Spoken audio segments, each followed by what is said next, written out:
The co-teaching model, adapted from friend Reising and Cook, helps us to organise the structure of learning, increase the flexibility of student groupings, and maximise the opportunity offered by 2 or more teachers to cater to the wide range of learners found in our classrooms.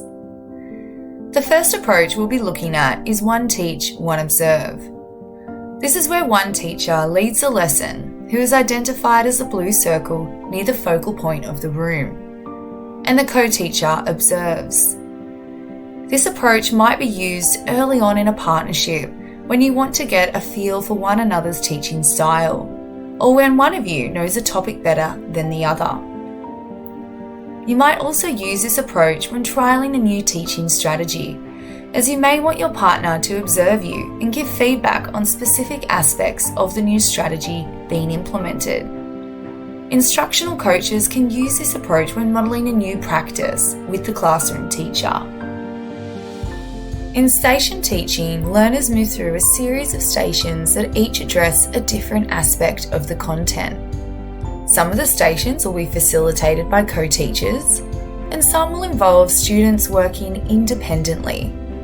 You might use this approach the way you would a classic jigsaw, when content or skill development can be chunked in sections, enabling a closer focus on each section, with teacher support offered for more complex tasks or content. This is a great approach as it breaks the learners down into smaller groups, making guiding desired learning behaviour or mastery of a step easier and enabling discussion. It also takes full advantage of the diverse strengths of co-teachers if they opt to run stations that are best aligned with their expertise and subject knowledge. In parallel teaching, teachers simultaneously run the same lesson at the same time, with the learners split into 2 or more groups. This can work well when you need to introduce new or complex concepts or skills using explicit teaching methods. Then you would shift into a different approach to support students with more active learning. This approach works well because students are in smaller groups, enabling more support to be offered where the work is new or complex. This can also help with classroom management. Alternative teaching is where one teacher leads the bulk of the students through the lesson in one part of the space, while the co-teacher draws out a smaller group for specialised attention.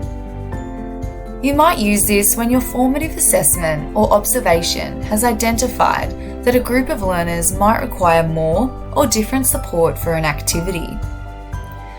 This is an effective approach because it enables co-teachers to focus resources in a way that enhances differentiation.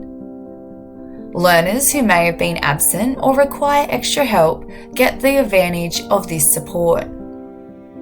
It can be used to enable pre-teaching for a selected group of students, and it offers opportunities for close attention by a co-teacher. High potential or gifted learners can also benefit, offering differentiation, extension, or enrichment in a small group. The team teaching approach is what is commonly visualised when thinking about co-teaching. In this approach, co-teachers lead the lesson together with the whole cohort of students. This approach to co-teaching requires co-teachers to have a great relationship, to know one another's teaching style and personality, so that they can bounce off each other easily and guide learners in a complementary way. Teachers who team teach confidently and seamlessly model great collaboration and communication for their learners, and their teaching incorporates both teachers' expertise and knowledge. One teach, one assist is where one teacher leads the delivery in that section of the lesson, and the co-teacher may target students who require extra support.